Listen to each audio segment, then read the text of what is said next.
We did this amazing tour of Iraq in the summer of 2007, which was the height of the violence there. Oh, really? Yeah, and we were only hitting forward operating bases. Yeah. You know, so it was very common for us to be in the middle of a show and hear ta ta ta ta ta ta ta ta ta ta ta. You know, we'd be like, "Should we stop?" And they're like, "Keep going, I guess you're fine. Keep going."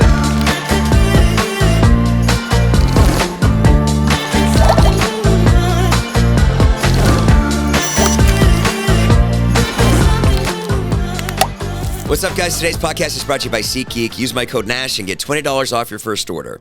And I'm going to be, if you live in the San Francisco area, I will be in San Jose this Sunday at 3 p.m. at the San Jose Improv with Naveen doing stand-up comedy there. Come see me. Go to the link in the description. All right, this is Rob Riggle. He was fantastic. I loved having him here. One of the funniest comedic actors out there. SNL, Daily Show, the other guys. 21 Jump Street.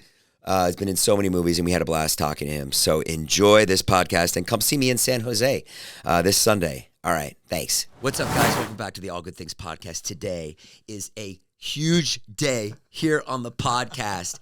Fangirling and boying over here. I am so thrilled to have Rob Riggle here.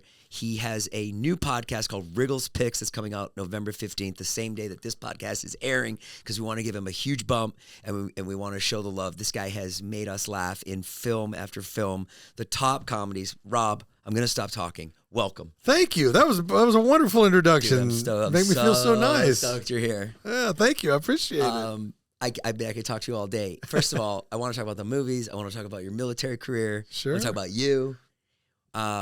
But first, the podcast, you're bringing it back. Second iteration. Second iteration, okay. Yes. The first one, also called Riggle's Picks. But I used to do this bit on Fox NFL before the games, before the kickoff, and little comedy bits, right? And it was called Riggle's Picks, and then I turned it into a podcast after.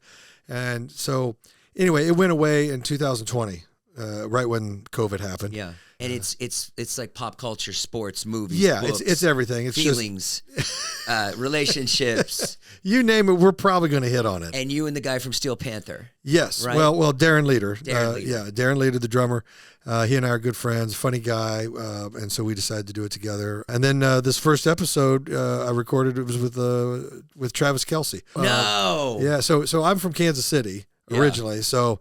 I've been going to Chiefs games since '75. Yes, you always post about it. Yeah. So Travis was gracious enough to come on, and it was just, it was pre-recorded, so it was right about the time all the news was hitting about him and Taylor and stuff. So I asked a few questions about that, but I didn't drill down too deep because he was like, just don't go down, don't get too heavy on this stuff, And I was like, all right, dude, don't worry about it. Is there any item of news that more people have been more concerned about in the history of our life than maybe the man landing on the moon? Well, NFL, they own a day of the week, right? Yep. They own a day of the week, which is unbelievable. So that just shows you their power. Yep. Then you bring the most popular performing artist, musician in the world right now, who is a billionaire based on her tour alone, who changes the GDP of major metropolitan areas when she visits. Yes. And you slam those two together, they're going to make headlines. Yeah, and romance. Throw some young love. Yeah. Throw in the football hero and the the superstar pop star girl. I mean, it's tailor made. It's like we're tailor all made. Tailor made, no pun intended. I didn't meet Taylor in person. It was an orange carpet. Because orange carpet. It's like a red carpet, but it's when you do a movie called The Lorax. It was an orange carpet because the Lorax is orange. So she was in it. It was animated. It was a cartoon. Yeah. The Lorax, yeah. and so I did a voice of the bad guy, Mr. O'Hare, and she was the voice of the good, the lead. And it was like Zac Efron and her, and then me and Danny DeVito and Ed Helms. And so I actually met her on the, quote, orange carpet, and I shook her hand, told her what a fan I was. Were your kids impressed? Yes, they were. Who have your kids been most impressed about what you've done? Do they ever get excited? Dobrik, yeah.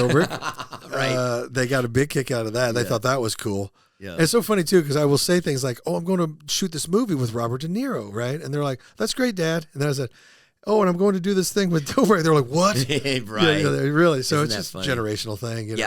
I heard a story that Tom Brady walked up to David David took pictures with Tom Brady's kids or something, and then Tom Brady walked up to David after, and he was like, "Hey man, thank you so much for taking a picture." And David was like, "Whoa, yo," he's like, but it's true. It's that generational thing, and yeah. I remember too, because my daughter, who's in college now, when she was growing up, she didn't come out of her room a whole lot to come down and watch TV with the family. Right. And I'd always be like, "What are you doing? What are you doing?" And she was like, "I'm online. I'm watching these things online or YouTube or whatever." And that's why. So that she knew all about Dobrik, and she knew all about all these other channels. Same thing with my boy. So their model of entertainment, their traditional network television or whatever, that's not even on their radar. Network television wasn't even on their radar. And my kids don't care about YouTubers. They could care less. Exactly. Yeah, because they come to the house all the time. Yeah. So it's just this wild thing. Wait, did you do a movie with Robert De Niro? I did. Which one? It was a family comedy called A War with Grandpa. Yes. And I played the father, and De Niro was my father-in-law, and Uma Thurman was my wife. Comedy? Comedy. Again, family comedy. And then the young man that played our son, it was a war between Grandpa and him. And what? Just give me a little tidbit, like. Fantastic, very cool. And I had met him before. I had done Saturday Night Live with him. Yes. He was the host, so I'd actually done a couple, sketches. I was lucky enough to get in on a couple sketches with him. Right. And always gracious, always kind to me. What is it? What makes him so good? Like, why are we so enthralled with him? Well, he's earned it. I mean, going back to his early days with Mean Streets and Taxi Driver, and he's done these powerful roles. He's believable in anything he does, and he can play comedy, and he can play drama, and he can, and he's proven himself in almost every genre, in every decade. It's one of those things where it's like if the guy's batting, 600, you got to put him in. I went and saw Meet the Parents in the theater. And I'm a big Ben Stiller fan. Yeah. I love Ben Stiller. I love Ben Stiller too. This would be interesting. Robert De Niro in a comedy. Yeah. He stole the whole movie. Fantastic, right? Because and the way that he just plays everything so serious, right? Well, and you see his dramatic roles. You see his heavy lifting on Oscar-worthy performances. Yeah, and then you and I've met a lot of actors like this who are unbelievable actors, but don't get it right. In comedy. Right. They're missing it. Nowadays, more and more actors are very, very savvy about comedy and why something's funny and what the bit is and all that stuff. Yeah. And I think that's one of the nice things about like a De Niro is he gets it. He gets why the scene's funny. Who's somebody that makes you laugh? Oh my gosh. Who's somebody like just will bust you up? Somebody you've worked with. Is in the stand-up world, Nate Bargatze. Yeah. I love his storytelling. I love his tone, his tenor. Mm-hmm. Sometimes, I used to love Chris Rock's cadence. Mm-hmm. There's a cadence. Mm-hmm. And for whatever, I love Chris Rock's cadence. I love Nate Bargatze's cadence. And there's just something, and of course the material's hilarious. Nate Bargatze is very effortless. Yeah. You're watching him and you're going, how is he so funny? And he hasn't raised his voice. He hasn't raised his voice. There's no, a lot of comedians, myself included, I was animated. I'm always animated because you're gifted that way. Well, I don't know about that, but I that's how I just usually swing the bat is in an animated fashion. And anyway, when it comes to stand-up, he cracks me up. And then comedic actors, I love them all. Yeah, they all have such amazing. I'm watching you in a clip from The Other Guys today, and you have to tackle Mark Wahlberg, which is like the silent fight. Yeah, the whisper fight. I think is what we called it. Mark Wahlberg I think is pretty intimidating. Yeah, but you're also bigger than him, right? And he's stronger than I am. Though. He's stronger than you. Oh, I think so. Yeah, he's a beast. He's jacked. He's jacked. He's jacked, and back then too. I mean, that was 2009. I think he was jacked. The scene is insane, Rob. It's you, Rob Riggle, Will Ferrell, Damon Wayans Jr. Is in the scene. Bobby Cannavale is in the scene. Yeah. Who always makes me laugh. I love him too. And so, like, do you remember that scene? Absolutely, and it was so funny because so many hitters. It's a whisper fight. So we're having this fight, but we're not trying to disturb the family because we're at this wig or whatever. And so then. We end up on the floor wrestling as everybody kind of closes ranks, so the family can't see that this full-on fight is happening. Yeah. And I remember I got up from the wrestling match because he's a pretty aggressive guy. Like he wants to get in and do it. Yeah. It's not like, phoning it in ever with him. Yeah. So we were wrestling, and the only reason I was holding him at bay was probably because it was, he wasn't full on trying to kill me. Right. And two, I think I had weight on him. I was much heavier than he was. Yeah. So that's the only thing that was basically saving my life. But when we got up from the wrestling, I was actually winded because we did several takes and they had to reset cameras. We had to do it again and again.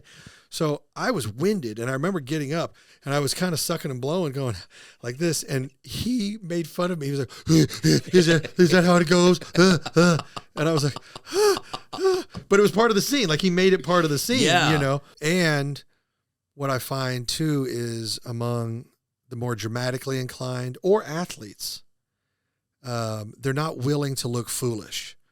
That's why comedy is a struggle for them. Because if you want to do comedy, in my opinion, you have to be willing to look foolish. It doesn't mean you have to act like a fool or just, run into walls or do silly, stuff like that. It just means you have to be willing to look stupid, incompetent, fool. You have to be willing to do that. And if you are, and if you embrace it without a wink and a nod, then you nail it. Would you be intimidated for a scene like that with so many heavy hitters in one scene? Or is it just like no insane? I was just happy to be there, and I had worked with Will before on Step Brothers. Yes. So I there was a comfort level with the director McKay, who's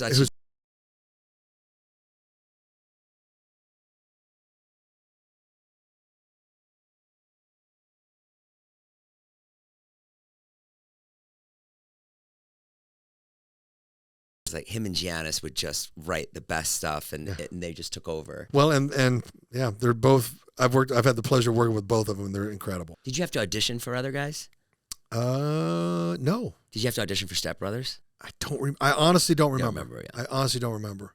And then when the scene in Step Brothers, when they're talking to Will and what's his name, Adam Scott is like, I saw this many helicopters. I got to make my nut. Yeah. And you go, boom. Yeah, pow. Pow, pow. Yeah, where did that come from? You just figured that out? Improvise. We were improvising. It was reshoots because we were reshooting. So we hadn't seen each other in like a couple months. We came back to film. Reshoots. Yeah, it was reshoots.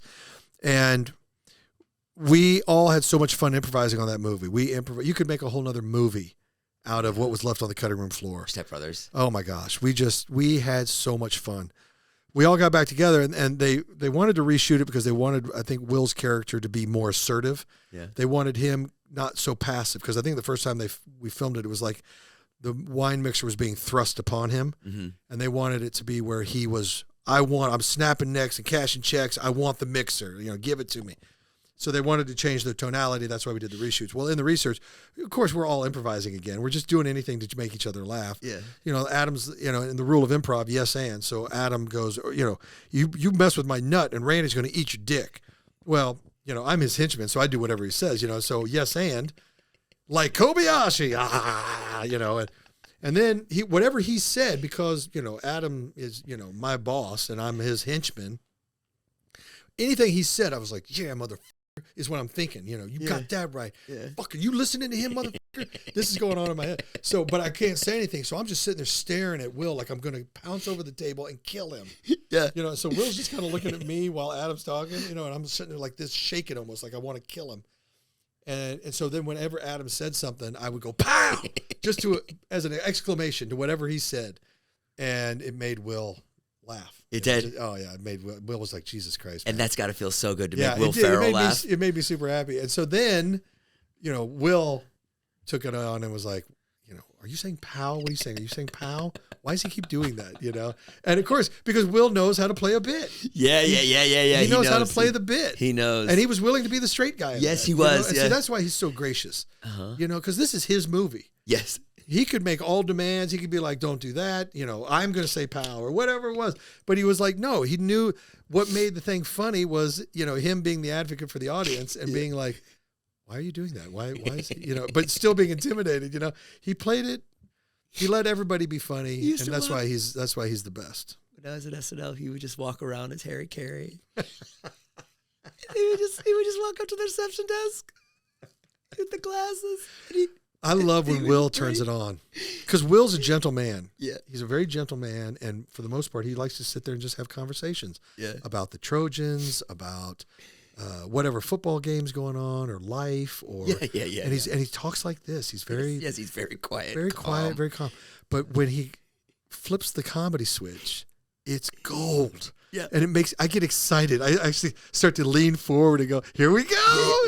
One time, I used to work for Norm Macdonald's, so I would help him with Update, and everyone would have to come in and do their bit for Norm, and like Norm didn't like most of the other people on the show, and so they would come in and they would do their bit, and it'd be really awkward. And he'd be like, "Yeah, okay, I guess, whatever," and then Will was coming in to do Harry Carey, and I remember feeling nervous, like, oh no, like Will's not gonna. Like, is Norm gonna like? I was really young. I was 21, so I didn't really know. Oh my God, 21 and you're on SNL? I wasn't on SNL. I was a receptionist. But you're still part of it. I went in and I was an intern, and then I stayed. I was there when Sandler was there, and I would get the food and just try to learn, Yeah.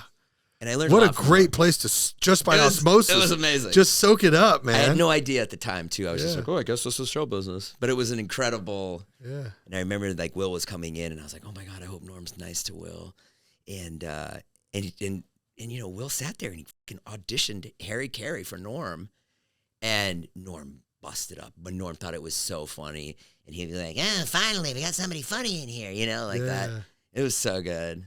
So Norm was always very sweet to me. I always appreciated Norm. Because you're funny. He just didn't have any patience for anyone that wasn't funny. I'm telling you. He was gracious with me, and he was a golfer. I was a golfer, so we would always bump into each other at golf tournaments. I was intimidated by him, but he was gracious to me. So I warmed to him. I loved him from afar, but I was always nervous because I didn't want to, I don't know, disappoint him or get in his space and have him go, oh, you're kind of a bore, or whatever. Okay. And then also, I'm going to just run over two more roles and then I'll stop. Just because my friends who are watching, they're going to want to hear. The Hangover is incredible. Yeah. Did you know The Hangover was going to be the biggest comedy of all time? No, not even close. So at first they were considering me for Doug. Bradley Cooper's part. No, the guy on the roof. Oh, right. Which isn't a big part. Justin. Yeah, he does a great job with it and everything, but they were considering me for that, I think. But I was on The Daily Show at the time. Yep. And they wanted me for like 5 weeks. And Daily Show said, no. Yeah. And I remember going, oh, come on. Right. Really? Yeah, I'm shocked. Why would I be shocked? The Daily Show's paying me to do a job. And I'm sitting there going, oh, you can't let me go play. Yeah. So I couldn't do it. So they're like, all right. But Todd Phillips, the director, he knew me from the Upright Citizens Brigade in New York, where I think he took a few classes. That's how I came up.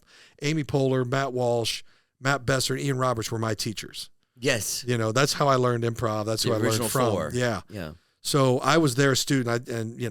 Anyway. So Todd, I kind of knew Todd from there, and I think he knew me from there. Anyway, he was like, well, if you can't do that, can you come in and give us a day or two to do Officer Franklin, the guy who arrests and I was like, yeah, I think we can make that happen, but we're not going to ask for permission. We're just going to ask for forgiveness. So what happened was, at the time, I was still in the Marine Corps Reserves, right? And I had to go I was a major in the Marine Corps, and I had to go, when you become a field grade officer, major and above, you have to go to a thing called Command and Staff College, right? It's kind of where you learn the operational art of war, and operational level. There's the tactical level, which is your lieutenants through your captains. There's the operational level, which is your major through colonel. And then there's your strategic level, which is brigadier general through 4-star general. Okay. So I'm in that operational zone, and I have to go to Command and Staff College. Well, I had to fly. It was down at Miramar, Marine Corps Station, Miramar.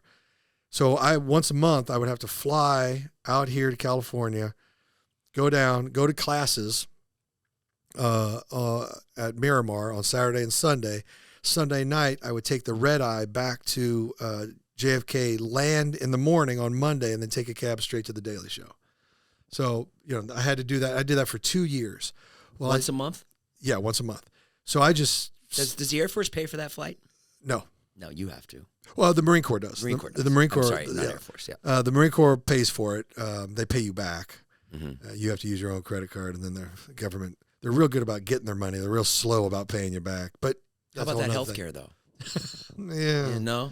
Nah. It's not good. You would think it would. No, the military's fine when you're on active duty. When you're in the reserves, it's. You don't get it for life.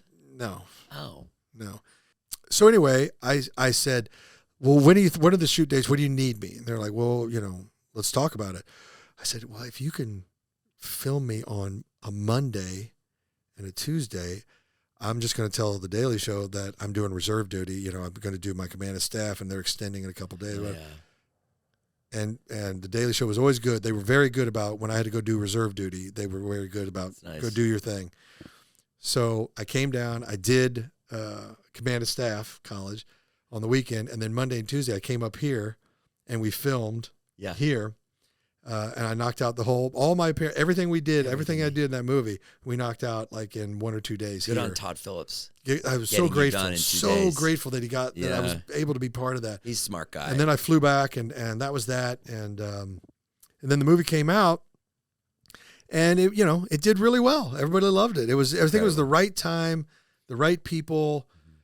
Zach and Bradley and Ed and everybody that was involved, Dr. Ken. It was just the right time. Everybody was, I don't know. It's that weird synergy. Yeah. Where it just came together at the right time with the right cast, with the right, the audience was ready to receive it. They were hungry for something like that. Yeah. So I think you should be really stoked that you were a part of so many incredible comedies. I consider it a blessing. Right? I mean, especially because they don't make them anymore. To me, they don't make them like they used to. And then the last one I want to talk to you about was just Jump Street was such a huge role. Like you have a large part. You're basically the bad guy. Yeah. Right? Yeah. So when you got that one where you're just... So I'm in there with Jonah and Channing, and I'm doing the audition. And Jonah was really great because, I'm nervous like everybody else. And I saw the people that were out there waiting to do it, and there's some A-listers out there. Yeah. So I was like, Jesus Christ. So I go in there and we do the scene. I'm a little tight. Jonah can tell. He's like, oh, that was great, man. Very complimentary. And he's like, let's keep doing it. I love this. Let's keep doing it. And him saying, let's keep doing it made me think, okay, good. And then I got that nervous, got that vomit out of me. And then I loosened up and started playing. And then we had a blast. And then we were cracking each other up. We were improvising. We walked out of there like lifetime friends. We're like, oh, I'll see you next week. They still had guys coming in, So I never leave an audition feeling good.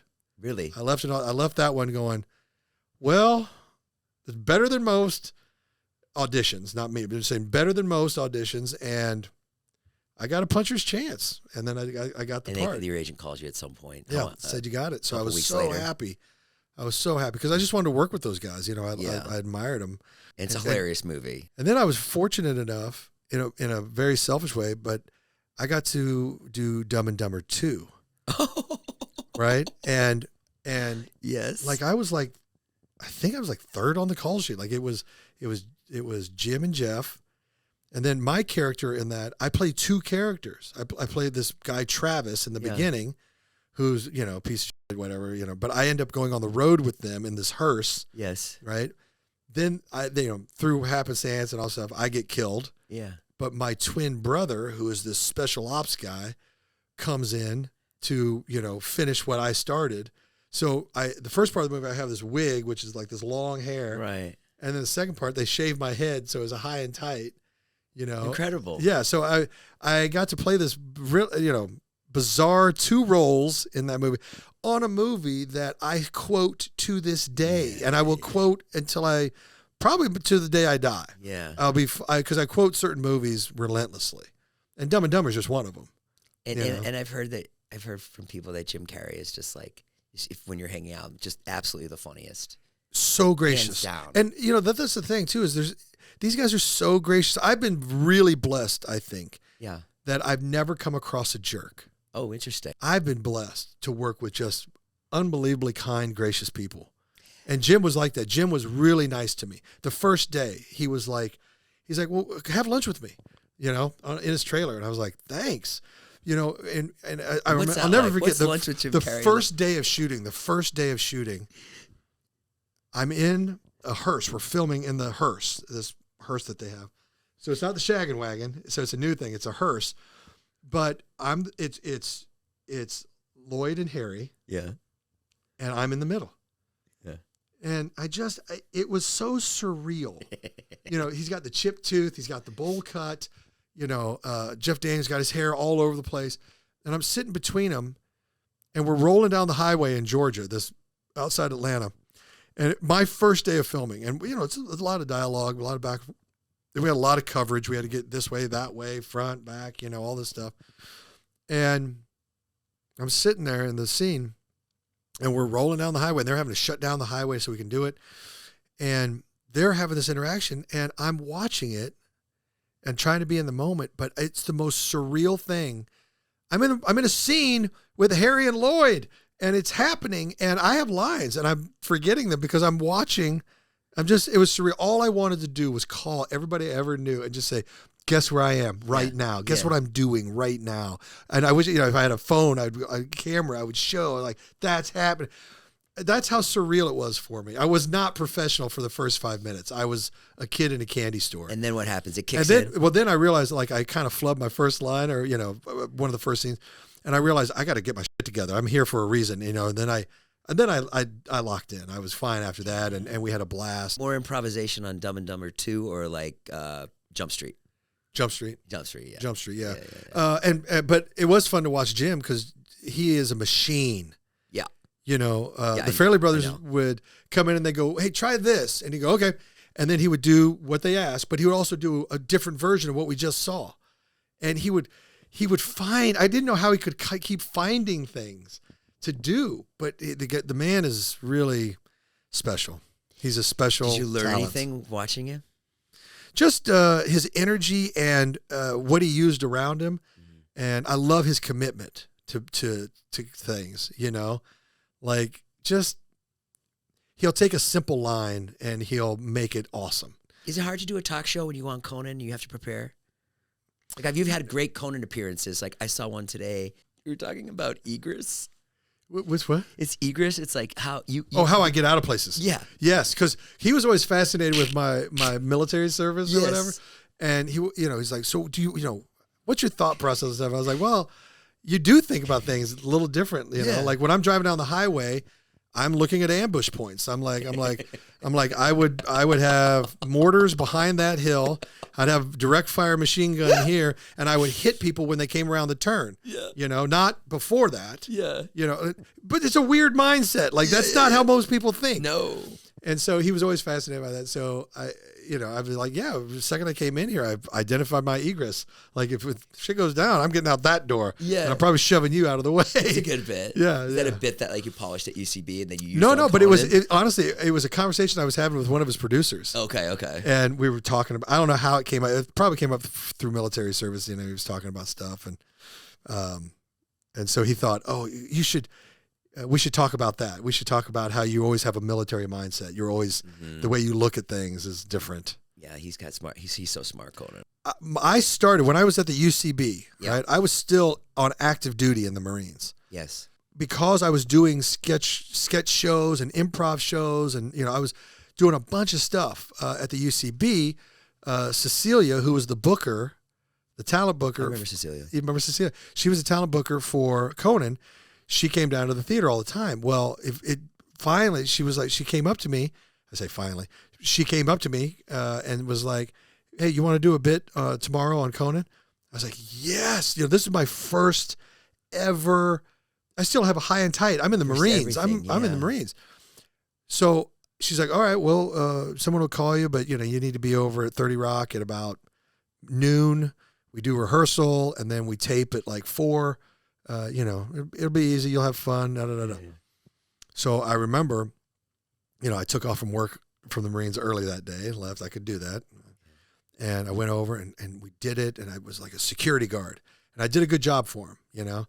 And so Conan was like, all right, that was good. So then I got, you know, a week later, I got invited back. And then I got invited back. I must have done 25 Conan appearances. Incredible. As bit player. Yeah. You know, whatever the bit was, right? Yep. It was man in the audience who wants to fight Conan. It was Tarzan, the man that speaks to animals. Only I would ask the animals questions and they wouldn't say anything. And I'm like, yes.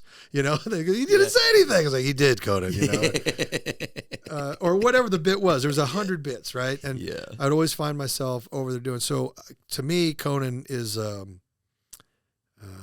very special because he really gave me the opportunity to get on a stage or be in front of a camera or to practice the craft of comedy, because I was as green as you could. I mean, I spent all my 20s in the Marines. I wasn't on stage. I wasn't doing anything. So as I was getting these opportunities, I didn't know what to do. I didn't know where I should stand. I didn't know, and no one was really telling me anything. Yeah. So I was kind of learning through osmosis. And no one tells you. Yeah. And I remember at a rehearsal one time with Conan, and I had just gotten back from Afghanistan.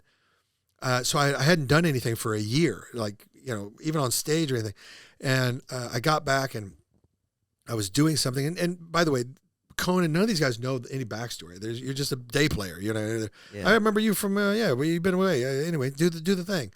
So I was trying to be off book, right? Yeah. And so I'm making eye contact with Conan, but I kept flubbing the line. Yeah. And they have cards for you. And they have cards just like SNL. And so he was like, dude, just stay on the cards, Yeah. You don't have to reinvent the wheel. Mistake.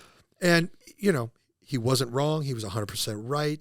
But it's that thing where, unless someone offers you the advice, you're going to continue to screw up. Mm-hmm. And then he's going to have a bad taste in his mouth, being like, that guy fucking sucked. He couldn't get his lines or anything. But he took, it wasn't the nicest delivery, but it was, it was like, he was right. And that's what I needed to hear. I needed just a little direction. Yeah.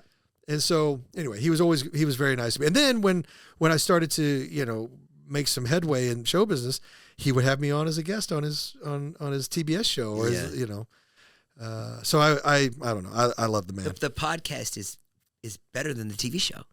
I couldn't agree more. Well, it's like real Conan. And he's got all these wonderful people to bounce stuff off of, and that's the good thing. When you put him in an environment where he can play and it's not necessarily servicing the guest. Yeah. Because, when you're doing a televised talk show, a lot of times you're servicing the guest. Yeah. Tell us about this. Tell us about this. Tell us about Now he gets to be more, I'm going to do some bits. Mm-hmm. I want to play. Yeah. And he shines when he does that. Today's sponsor is SeatGeek. What's up, SeatGeek? How are you? You guys know I love SeatGeek. You know they're the #1 ticketing app out there. If you want to buy or sell tickets, you got to go to SeatGeek. You got to get an account.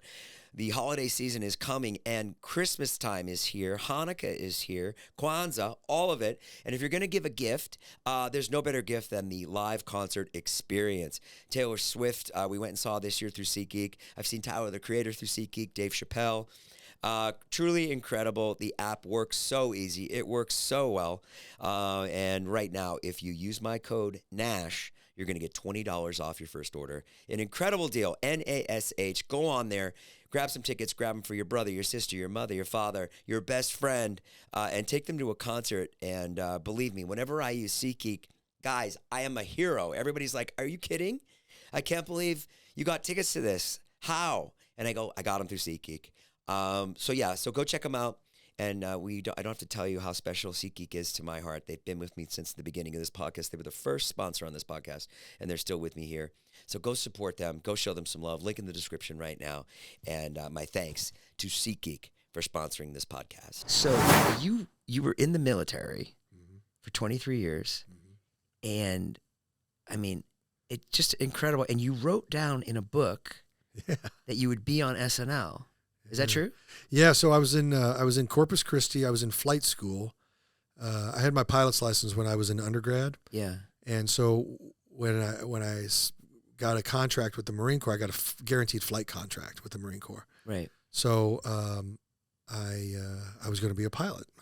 Figured I was going to be Top Gun because I was a theater and film major at the University of Kansas.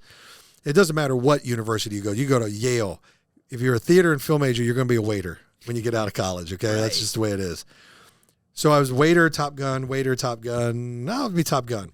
And I wanted to serve. I'm a very patriotic guy, so I wanted to serve. What made you want to serve? Thank you for your service, by the way. No problem. Thank you. Incredible. For saying that. Yeah, no, a sense of duty. I love this country. I really believe in what this country stands for. I know we're not perfect. I know we have a lot of mistakes. I know it's no, but you'll never find a place that is perfect or has a perfect history. That's right. Or is but I believe in the freedom that we have and the laws that we have. And I believe that opportunity, it really, you can make it here. You can. My favorite thing is to talk to my friends who weren't born here. Yeah. And the families that are here, like I have some Armenian family in Glendale, and they're the first to tell you, like the mother and father will be like, "You have no idea how incredible it is here. We've thrived here." Yeah. So those are my favorite thing. And then that's when I go, "Oh no, it is a great place. It is. A great It really country. is." And I was very idealistic. Ask not what your country can do for you, but what you can do for your country. Yeah. Well, I thought what can I do? I was physically fit. I was young. I thought, well, I could serve my country in the military. And Were you scared to die? I didn't think about it. You didn't think about it. No, that's all I would think about. No, I wouldn't. Don't let that enter your mind at all. So anyway, that's kind of how I ended up. But I was in flight school, and I had decided if I pin those wings on, okay, once I pin those wings on, my contract starts. It activates, and I owe them, I think it was 8.5 years at the time. I don't know if the contract's still the same now, but at the time it was an 8-year contract. Well, it takes 2 years to get through, officer candidate school, the basic school, aviation indoctrination, primary flight training, intermediate flight training, advanced flight training. Then you go through the RAG. So by the time you get that, it's like 2.5 years, can be 3 years, depending, before you pin the wings on. So by the time I'd be available to even consider getting out, it's the 11-year mark. Well, I'd only have 9 more years to a full retirement at that point. Yeah. So it'd be silly. It'd be silly to get out. Yeah. So I was like, I'm in for 20. I did what? I wasn't thinking in those terms back then. I didn't think probably beyond 2 feet in front of my face back then. Yeah. But so I thought, well, I want to try comedy. I want to try to be an actor. I want to try to do these things in my life. Did you do comedy in college? A little bit? But not really. I was doing bits and improv, but I didn't know it had a name. Yeah. And a friend of mine went to Chicago. He had a job. He was working for Playboy magazine, I think. But he had a job, and he would do improv at the Improv Olympic and Second City. And he called me one night, and I respected him a lot. And he said, Riggle, he goes, you have got to get up here and do this. It's called improv. It's what we did in college. It has a name. And I'm telling you, you're better than half the people up here. I swear to God, you'd kill it. Great. So he plants that seed in my head. And I'm down in Corpus Christi. I'm going through flight school, and I'm doing the math on everything, and I'm thinking, oh my God, if I get those wings, I'm 20 years. And then he plants that seed, and I'm like, yeah, I really do want to try to be at some point. I want to try to be a comedian or an actor or a comedic. I gotta know. It's so brave. I went. I was I was reading some book at the time, but I drove down to the beach, quarter life crisis. I'm 23, 24 years old, and I'm like, what am I going to do? And I went down, and in Corpus, you can drive onto the beach. So I just kind of drove down and parked right there on the beach. Yeah. And I'm thinking, okay, well, what am I going to do? Because I've only made one real decision up to that point for myself, and that was one, to join the Marines. That was mine. My parents didn't make it. It didn't take it away from me. They didn't, that was my call. And so I live with that, and I'm happy about it. Now my second biggest decision of my life. And up to that point in my life, I had never quit anything. So I took real pride in that. I was like, I'm not quitting. I'm not going to quit flight school. I'm going to get this. I'm going to do what I did. But there was this gnawing on me that it said, if you don't try, you will never try. It'll pass you by, and you'll never know, and you'll always regret it. And I wrestled with this for days and days and weeks. And finally I wrote down in the back of this book, if I quit, it's got to count. It's got to matter. So what am I going to accomplish? What am I going to do? And first thing I wrote, I'm going to get on Saturday Night Live. And that was in September of 94. And in September of 2004, I got on Saturday Night Live. So it took 10 years.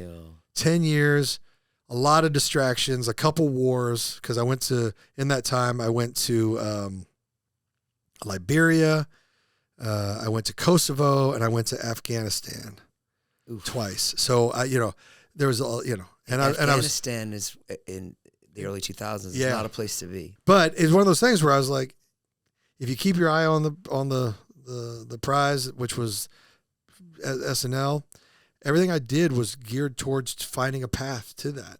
And it's an incredible story, Rob. And it worked out. So I guess, all those people out there who believe in manifestation and all that stuff. Yeah. Yeah. I wrote something down. I'm a living witness. I'm a living witness to it. It's almost like too, like if you go through that, if you went through what you went through, like being in Afghanistan, being in war, serving your country, everything else is just kind of, right? Yeah, it can be. Like it can be. But I was very young, and I was also there are things. I think there are things in life that happen that suck. Yeah. Or that are hard. There's only a couple things that, and God forbid it ever happens to you, but there's only a couple things that ever really break your heart. Mm-hmm. And that's real pain. You mean like a relationship or something? Yeah. Yeah, a divorce, a death. Yeah. Things like that. Those are the things that break your heart. Mm-hmm. And I was so lucky because the things up in my life really were just hard or sucked, but they weren't heartbreaking. I haven't had any deaths in my life. Yeah. And I'm worried. Yeah. Am I going to be able to handle it when you people will go? be. You will. It'll suck. But heartbreak is a. Did you lose friends in the Army, in the Marines? I did. Yeah. And that's always heartbreaking. Yeah. Divorce is heartbreaking. Yeah. I've experienced that, unfortunately. Me too. And those things, they're interesting. They're interesting because it's what you make of, it's what you do when that happens that I think defines who you are. Right. Yeah. I remember, I related to what you said about like quitting on the Marines. I remember thinking, am I going to quit on my marriage?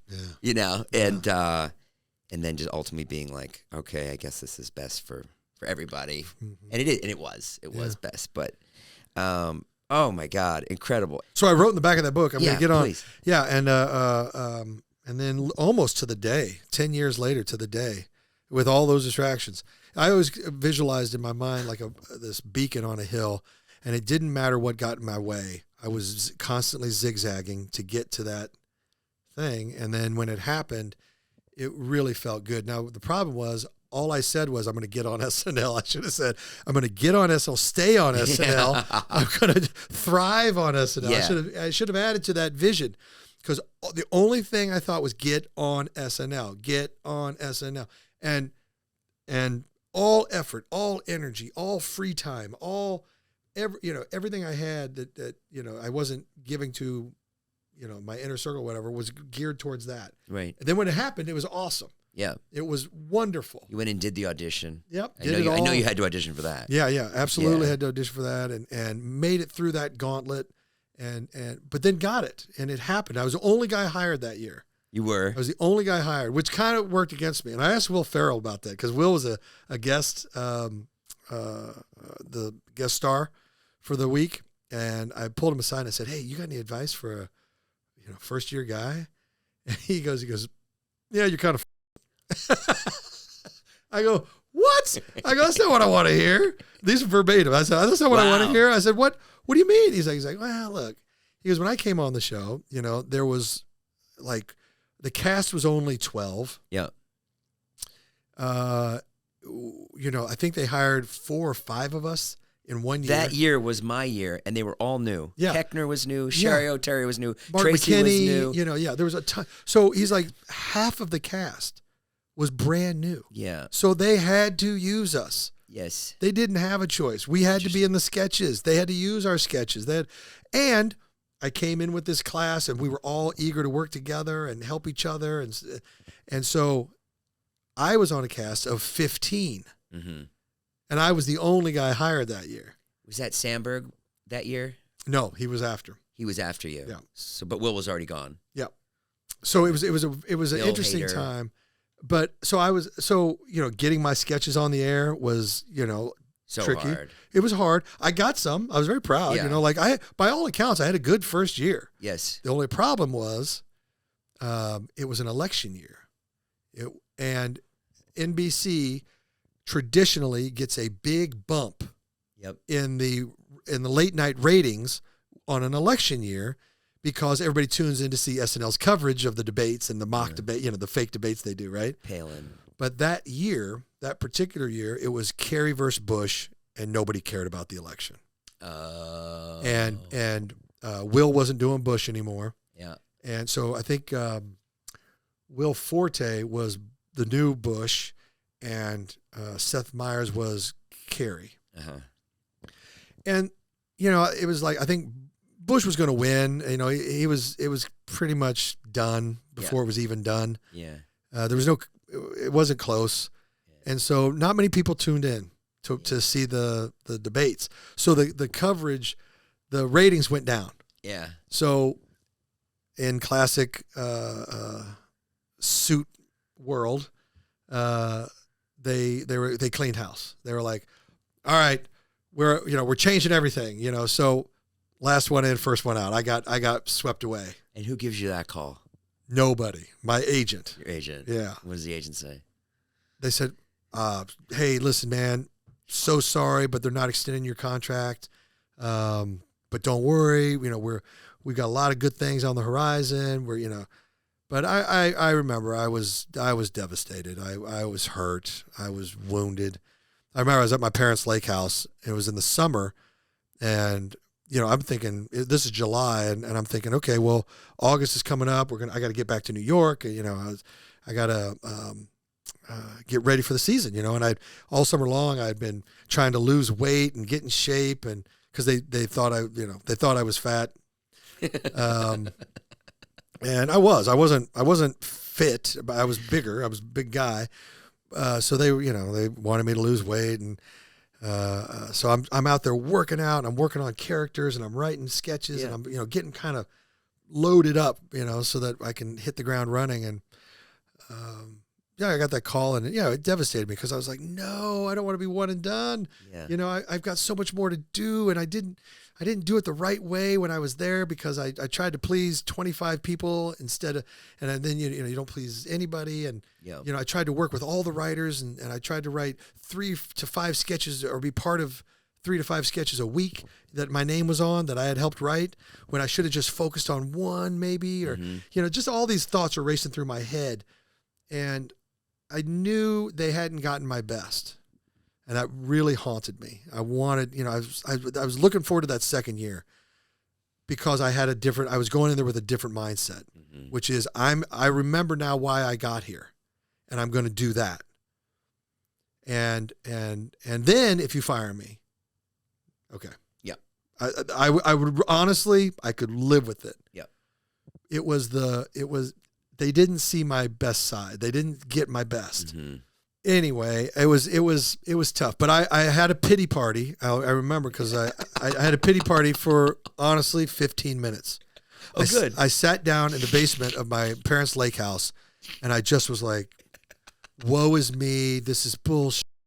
Maybe they made a mistake. Maybe they'll call back. Every scenario you can go through where this didn't happen. Sure.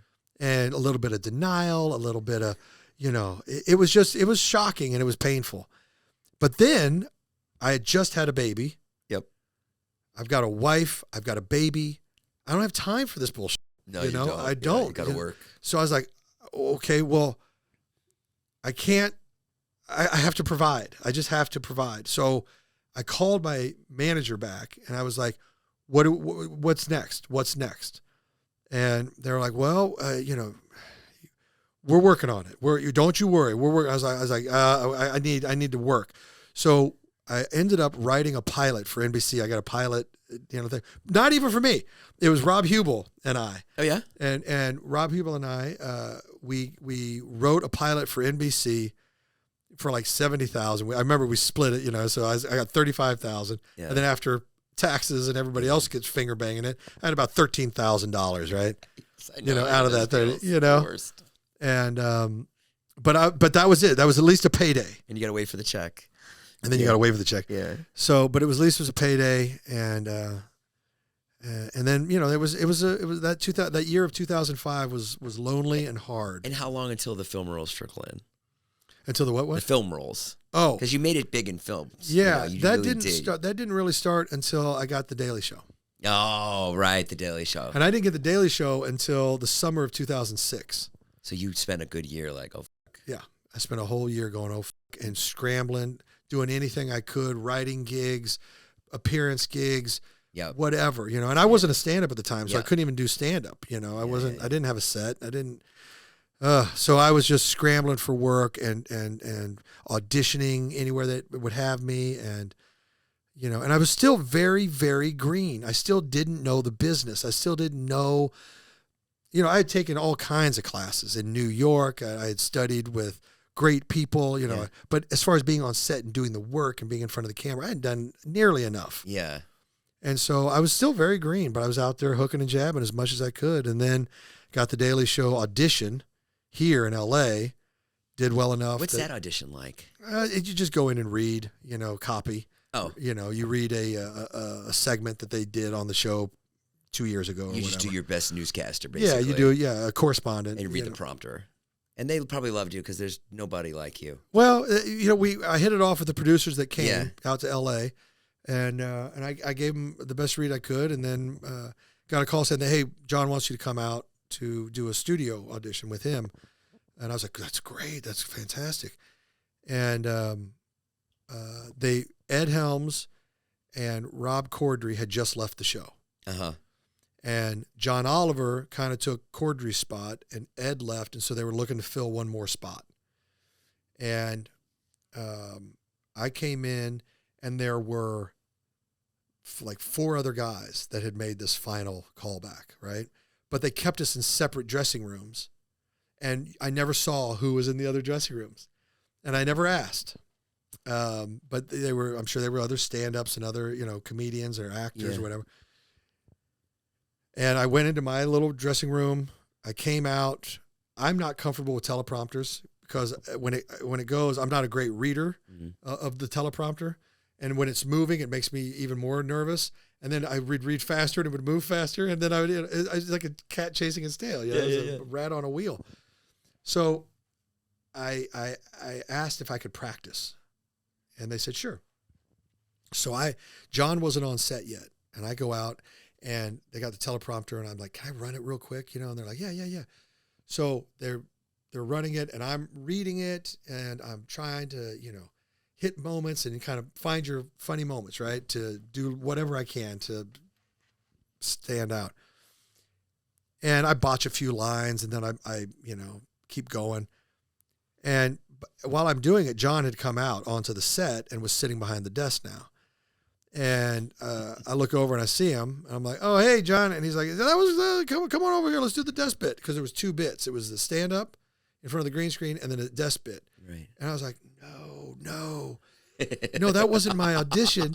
I was just around. That was practice, is what I'm thinking. But I didn't say it. I didn't verbalize it because he called me over to the desk. So I'm like, right away. Yeah. I'm still a Marine, so I'm like, oh, yes, I'm coming to the desk now. So I went to the desk and he goes, well, let's do this, So now I'm doing a desk piece, which he's looking over my shoulder at the copy and I'm looking over his shoulder. So we're not making eye contact like this. Yeah. I'm doing this, but talking to you, right? Yeah. And it's always a weird thing, right? Because that freaks you out, doesn't it? That's really weird. I'm doing it now. Yeah, and it's hard. So, Rob, how are you? Yeah, I'm great. I'm not looking at you. Exactly. We're not even looking at you. So it's off-putting. It's not natural. He's so calm and loose but he's a pro. Genius. He's a pro. And you need this job. He's a seasoned pro. And by the way, the stakes for me were pretty high. Yes. Because I was out of money. We were completely broke, and I had to provide. My wife and my daughter needed me. Yeah. To provide. My daughter at that point had just turned 2. Yeah. And I knew that the Marine Corps needed people back on active duty. So had I not gotten the job, this is the summer of 2006, I was going back on active duty and probably most likely going to Iraq. So I was... Talk about pressure. Yeah. Talk about the pressure being on. So we sit down, we start doing the desk piece, right? And it's an old piece from a couple shows ago or whatever. And I'm sitting there, the whole time I'm doing it, I'm not present because I'm thinking about, I need to go back and do that over. I need to go do that, the stand-up in front of the green screen. Like as I'm reading the words on the prompter, I'm thinking about that. Wow. I'm so out of body now, right? I'm out of my mind. And I know I'm fucking this up. And I'm fucking that up. I think I fucked that up. And now I'm looking down this camera and I'm thinking about that. And I'm reading words, but I'm not attached to the words at all. I'm a robot just reading words. And we get done and he goes, all right, man. All right. Well, it's cool. Nice to meet you. You know, I appreciate you coming out and all this stuff. And I'm like, okay. And now I'm in a state of shock. And I all I want to do is like beg to do it again, but I think that's a bad look if I, do that. So I just say, okay, thanks, and I get up and I walk out and I go straight out to the street. I don't go back to my dressing room. I go out to the street and there's, it's over on 11th Avenue between 11th and the highway. I know where it is. And there's dumpsters and it's, it's not a great place, but I call my wife at the time and I say, I'm so sorry. I blew it. But don't worry, we're going to be fine. We're going to have paychecks coming in on the 1st and the 15th very soon. We're covered. We're going to have medical. We're going to have everything we need, honey. You're covered. We're good. Yeah. We're good. We're not starving. We're not homeless. We're going to be fine. I might be in Iraq. Yeah, I might be in Iraq, but we're going to be fine. And I remember thinking, I got myself mentally prepared. Like, okay, well that was my last, shot at something, but now I got to go back. I got to put some money in the bank account. I got to put some food on the table and the baby needs shots and all this stuff, right? So I got to go. So I go back and I sit in the room and John doesn't come back. A couple producers come back. Bad sign. So I'm like, hit me, and it was Ben Silverman and Connie Cooperman. Kahani, sorry. And they came back and they were like, hey man, we thought you did a great job and we really liked it. And John loves you. John just thinks you're awesome. So if you're willing, we'd love to have you be a correspondent on the Daily Show. I was like, are you? I screamed. Did you? Yes. And then I was like, I'm going to work so hard. You're not going to regret this at all. Because I'm still of the Marine mindset. Yeah. Unless I get a Hangover audition. Yeah. Then you'll never see me again. Fuck off. But yeah, so anyway, that's... And why was your interpretation of what you did so bad and theirs so good? Because I wasn't present. I wasn't present when I did the read in front of the green screen. But you got the job. To my advantage, I thought I was practicing. So I was kind of loose. I was f***ing around. I was goofing. When I missed a line, I'd go, whatever, I was really loose. Because I thought it was a practice. When he called me over, though, I was in my head because I was like, don't let that be my audition. Don't consider that because that was a fuck around. Yeah. Let me go back and do it right.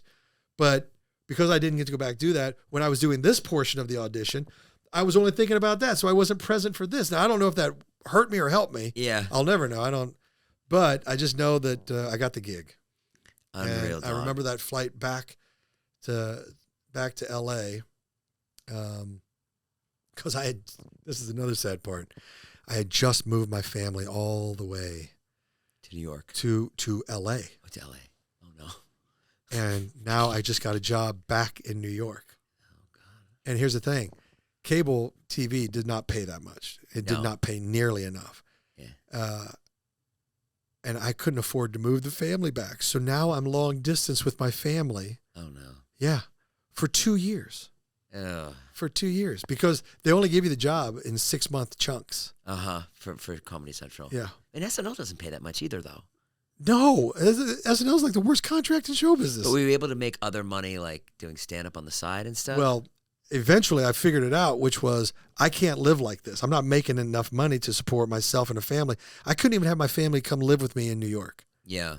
That's how you could only afford a 1-bedroom. I could afford a studio. Yeah. as a sublease that I got off of Craigslist for real. That's true. So I couldn't even support. So I shared an office with John Oliver. Yeah. And that must have been cool. It was best because he and I were brand new. He got there a month before I did, basically. He's funny. And he's so good. And he's so talented and so funny, so smart, and a great stand-up comedian. Yeah. A great stand-up comedian. Well, I didn't do stand-up. I had tried it when I first got to New York. I didn't like it. I kind of hated it. I like Eddie Murphy, Cosby, storytelling comedy, storytelling, stand-up. Ron White. And when I tried to learn stand-up, we do 3 jokes per minute, kid. Set up, punch, set up, punch, set up, punch. We're moving on. Ain't nobody got time for this story bullshit. You want to be a club actor? So I tried to do it their way, and I hated it. So I said, oh, forget it. And then I found improv, right? Mm. So John and I were sharing an office. I said, well, why, and I'm a geographical bachelor, and he's a bachelor. So we ended up hanging out a lot. He didn't know anybody in New York, and I didn't have anybody to hang out with, and I wasn't going out because you only get in trouble and spend money if you go out, right? Yeah. So I was like, well, come down to the UCB with me. I'm doing improv tonight, or come do ASCAT. Do the monologues for ASCAT. You don't have to do any, scene work, but you just tell monologues based on the suggestion. Yep. And he's a great enough comedian that he would come down and do this, and he'd kill it and give us great stories that we could play off of and do scenes off of. Well, eventually one night he was like, "Fuck that, you're coming to do stand-up with me." And I was like, I can't do stand-up. I hate stand-up. It sucks. And he goes, look, we're going to hit 5 mics tonight. We're just going to jump in. After work, we're going to get in a cab, and we're going to go. I know where we're going. Don't worry about it. And you're going to tell one story, at the first place we go. That's it. You're only going to be on stage for probably a minute or two. And so I go, okay. So he goes, you got a story? I go, yeah, I got a story. Got up, told the story. We got in the cab, headed to the next place.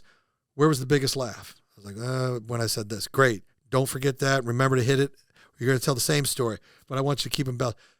He helped me so much. And that one night, cool. In that first night, I felt like after one night with him and hitting 5 open mics, we were sitting there having a beer after the last one, about midnight. And we both know we got to be at work the next morning at like 8 a.m. or whatever. Right. But we were having a beer, and I was like, I think I got 2 solid minutes. Yeah. I think I got a solid 2 minutes. Yeah. He's like, great. Well, let's just keep doing this until you build a set. And I was like, motherfucker, that's how you do it. And so that's what we did. And we would go out after work and go to clubs, and we'd grab dinner, and we'd go to club, and then we'd hit a club, and we knew where all the open mics were all over town. Yeah. And New York's the best if you're going to do stand-up, because you can hit 5 mics in a night. Yes, you just have to get in a cab and pop around, LA is tougher. You got to drive everywhere. Yeah. You got to put your name on a list, and you got to wait, and it's hard. And then did you launch a tour? Eventually, yeah, I built up a 50-minute set. Great. And then I was able to tour. I got paid. And you learned from one of the best. And I learned from one of the best. And what about Jon Stewart? He was great, because when I remember I was going over to Iraq to film, right? Yeah. So what we did was we said, listen, we're going to go over to Iraq to film for The Daily Show. But what we want to do too is we want to make it a USO tour. So we want to entertain the troops, and also, I'll file stories from Iraq. Yes. And that's what we did. So we pitched it to the USO. They loved it. I grabbed 3 comedy buddies, and I said, come with me. We're going to do this. We're going to do a show, a USO tour, and then I'm going to film on the side. Yeah. I grabbed Rob Hubel. Great. Paul Scheer. Wow. And Horatio Sands. Oh, my God. And myself. And we did this amazing tour of Iraq in the summer of 2007, which was the height of the violence there. Oh, really? Yeah. And we were only hitting forward operating bases. Yeah. So it was very common for us to be in the middle of a show and hear ta ta ta ta ta ta ta ta ta ta ta. We'd be like, should we stop? And they're like, keep going. I guess you're fine. Keep going. We were out there. We were out there. How cool was it that you got to kind of continue in the path you might have been on if the audition didn't go that way? Like, you gave back. Is so cool. Yeah. I don't know how the world works. I don't know how the universe works. I don't know. I think, there is some plan. I think there is, because too many things happen so specifically. Yeah. In time, in place, at the right time, to put you where you are today. Think back in your own life, Yeah. how did you end up where you are right now today? Well, think of all the things, all the left and right turns and mistakes and victories and defeats and everything that led to where you are today.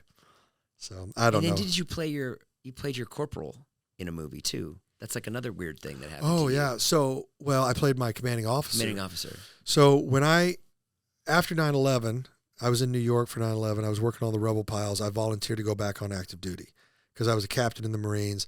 I had a high security clearance. I knew they were going to need people.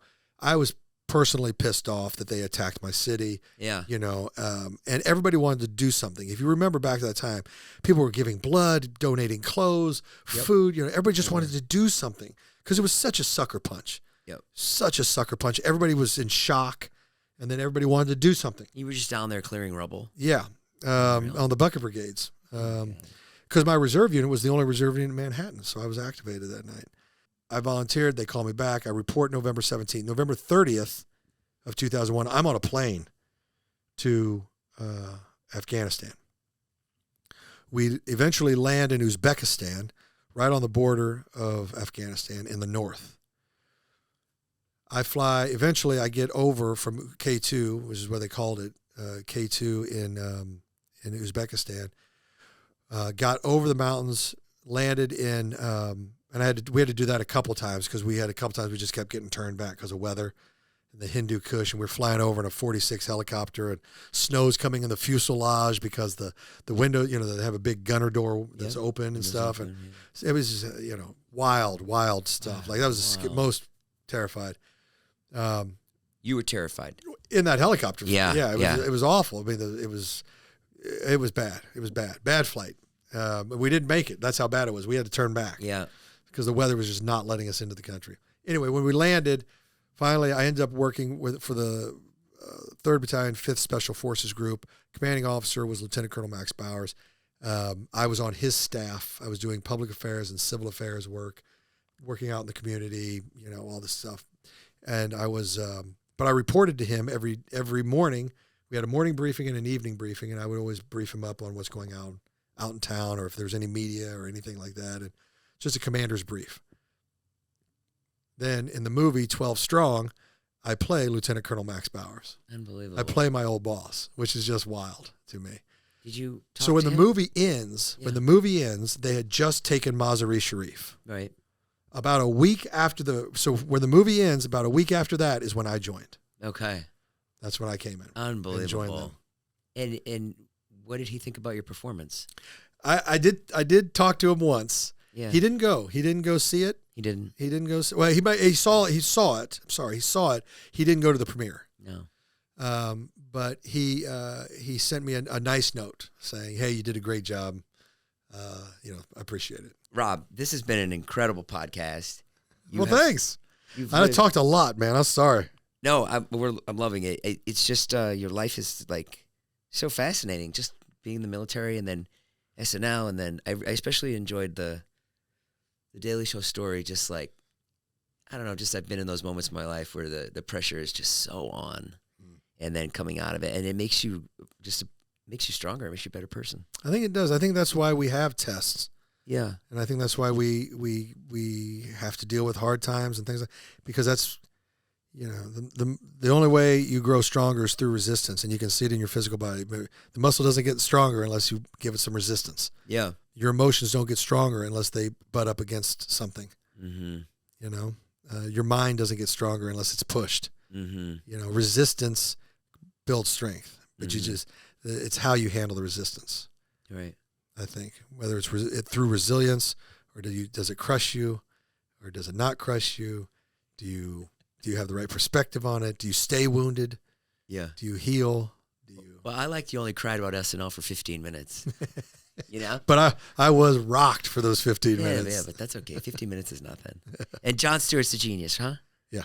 He's a genius. Yeah. And like morally centered and gifted in so many ways too. Like I think he leans left in his political leanings. Well, but he's a reasonable man. Yeah, he's reasonable. Yeah, and that's why I respect him so much. I don't care what people's politics are. Yeah. Are you reasonable? Yes.